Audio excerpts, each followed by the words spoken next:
Why do I do this? I've never made a video about that, and I thought it would be good to just put it out there. I was a Republican until 2016. And when I saw people in a church worshiping a man, that was no longer a political party that I was going to be a part of. You cannot serve two masters. You cannot live in both light and darkness. And that's what this is. That political party has become a religious cult. They serve an antichrist, a Baal, a golden calf. And I wanted no part of that. I serve no man. I fear no man. I happen to be a person of faith myself. I believe in God. And you know what? If you don't, that's your right. I don't care. It's none of my business. If you want to worship a grasshopper, if you want to be agnostic, if you want to be atheist, do it. And you know what's ironic? I found that people that don't even go to church that are atheists are more Christ-like than the people that sit in church on Sunday with their F Joe Biden flags. Isn't that ironic? Morality comes from each other, not from a book written by people. I believe you're supposed to love thy neighbor as thyself. And sometimes when I make my videos, yeah, I get angry. But it's because I care. Part of loving thy neighbor is to fight for thy neighbor and to stand up for them. Why do I do that? Because I grew up in a very physically abusive house. My dad would put my mom through a wall. We'd get stabbed with forks, frying pans. It was ugly. It was bad. I hope nobody has to go through that. But you know what? I wouldn't be here today making videos like this if I hadn't gone through that. I do this because a couple years ago, my wife had told me she was tired of me complaining about what was going on, and she wanted me to find a way to channel my frustration. So I looked up TikTok. And I made a couple of videos about white Christian nationalism, because that's what this is. This is about the original sin of the United States of white supremacy. Part of this country couldn't stomach a black man sitting in the White House instead of picking their cotton, and their version of America, the traditional family values, is going away because they see that their whiteness won't be the majority. That's what this is. And those primarily white Americans are weaponizing religion, God, the Bible, Jesus, in order to scare people into following them. And I won't stand for it. I won't. You know, it's ironic that some of the most kindest, compassionate, empathetic people I know are atheists. Don't even go to church. Isn't that ironic? And I've discovered that the most judgmental people that are full of misogyny and racism and worshiping an antichrist, they sit in church every Sunday. I find that fascinating. Because of how I grew up, I always told myself that I would stand up for people that weren't able to. And that's what I'm doing here, is standing up for the people that don't feel like they have the courage to do it or they're afraid to speak up. That's why I do this.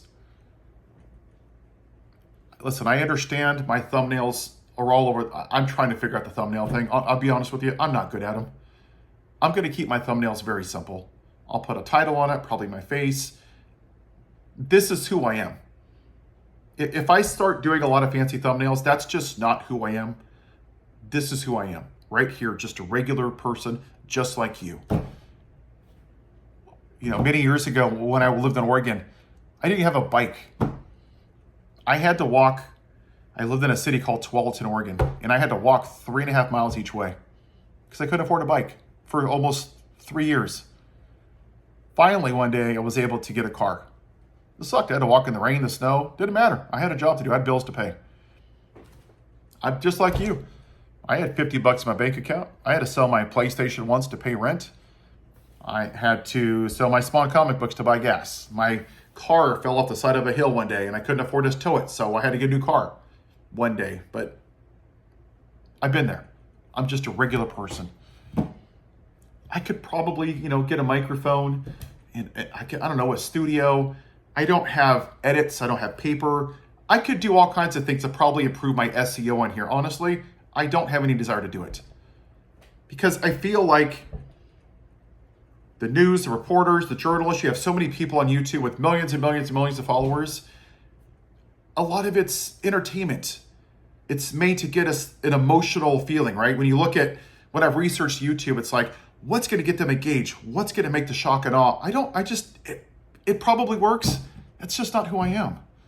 It's not. And I feel like if I go down that rabbit hole, I'm not being true to who I am. And that's just not who I am. So this is how I am. Just like this.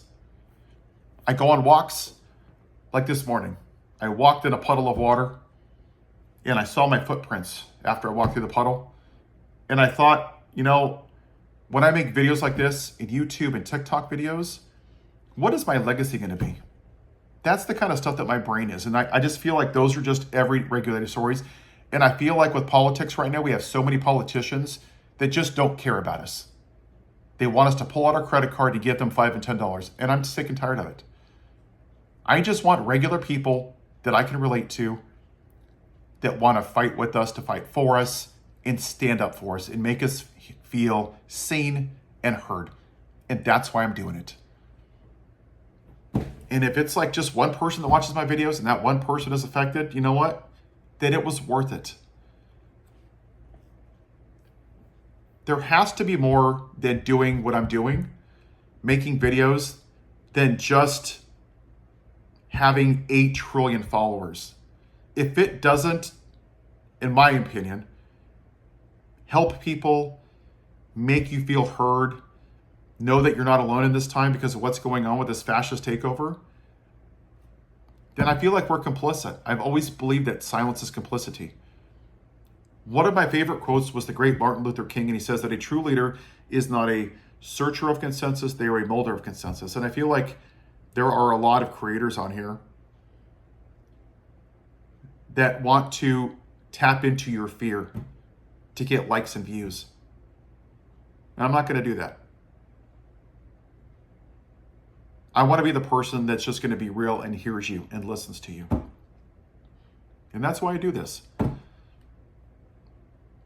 And I started TikTok 2 years ago because my wife said do something. And now I'm here on YouTube doing this for you fine people. So I'm sorry that maybe my videos aren't as polished or fancy. I'm not going to have all the fancy SEO words in the beginning and chapters. I just don't want to do that. It's just, I don't want to be, that's just not who I am. I'm just going to be Paul Lance talking to you. If there's ever issues, or not issues, or questions, something you want me to cover, I'm here for it. I happen to be a person of faith. I don't care if you worship a grasshopper. You live your life the way that you want. If anybody tells you how to live your life, just ignore them. You live your life the way that you want, and you let them live their life the way they want. And that's where we should be. Well, we have too many people right now that are in this MAGA movement that want to control people. They want to take us back to 1787 when white men ruled this country. And I've chosen to use my privilege, whether I like it or not, I have it, to tear down the white male patriarchy instead of hiding behind it. And I would challenge everybody that in my demographic, white men, it's time to stand up and say something.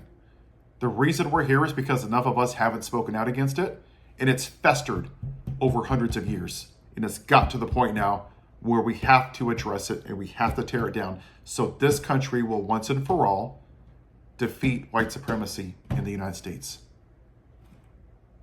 Welcome to my YouTube channel.